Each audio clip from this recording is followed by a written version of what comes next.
என்ன வேணும் உனக்கு? ஏய் இங்க ஒரு வெள்ளை சட்டை வச்ச பாத்தியாடா? அங்கத்தே எப்படா கிடைக்கும்? தானே நீ கேக்குற ஒயிட் ஷர்ட்டு? ஏய் அது என் மைமா பிறந்த நாள்னா அவளுக்கு பர்த்டேக்கு வாங்கி வந்தாடா. இப்போ நான் கூட டேட்டு போறேன், என்னத்தா போட்டு போவேன்? இது மைமா சட்டையா? நீ என் வாட்சை போட்டு நீ என்ன சொன்ன? ஏடா உன் பொருள் என் பொருள், இது நம்ம பொருள். இப்போ உனக்குன்னு உன் சட்டை வரும்போது அதை உந்து நீ பேசுற பத்தியா? தப்பு தானே இது. டேய் அன்னைக்கு நான் விளையாட்டுக்கு எடுத்து போட்டேன்டா, இன்னைக்கு நான் சீரியஸா வெளில போறேன். எதை போட்டு போறது? இங்க பாரு சட்டை. அன்னைக்கு நீ என்ன சொன்ன? டேய் நம்ம பொருள் ஹாஸ்டல்ல இருக்கிறோம் நம்புது. இன்னைக்கு என்ன பண்ணி பண்றத பார்த்து எப்படி தெரியுமா இருக்குது?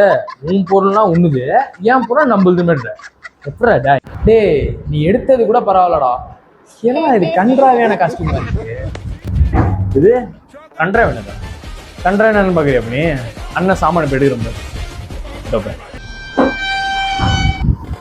இப்ப என்னடா சொல்லுவீங்க? இப்ப மாத்திட்டு உங்க சட்டையை கேவலமா இப்படி பண்ண என் மைமா சட்டை தான் கிடைச்சிச்சாடா? ஏன்